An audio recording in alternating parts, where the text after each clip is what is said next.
din eh. Tinangga sa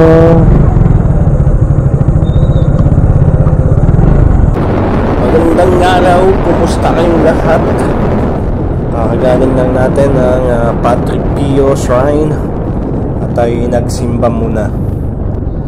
At andito ngayon tayo sa Malvar Alaminos Bypass Road. Dito tayo dumaan kasi medyo mabilis ang ating biyahe pag dito tayo dumaan. Hindi pa fully gawa yung kalye dito, pero okay naman na daanan na. Nadadaanan ng mga motorista.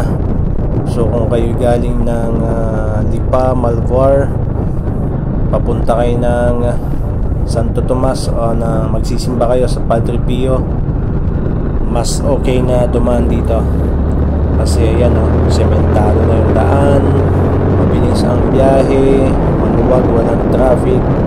So kung dati kami ay 30 minutes ang biyahe namin kapag doon kami dumaan sa kabila sa San Lucas, pero pag dito 15 to 20 minutes galing Lipa City papunta ng Padre Pio. Napakabilis ng biyahe. Uy, at may aksidente, so makikiususo muna tayo. Baga camera ko. Wow. Oh, din eh. Tinangga sa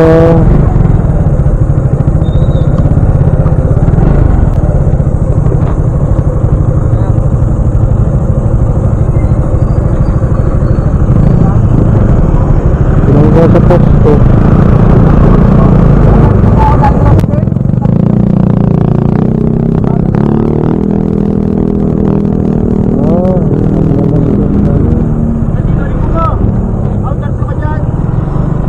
Ay, sorry naman po.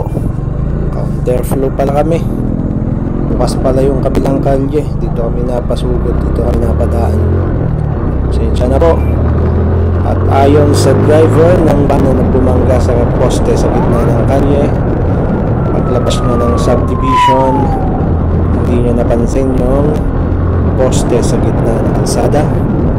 Kaya ingat-ingat po tayo sa mga poste sa gitna ng kalsada na ating madadaanan.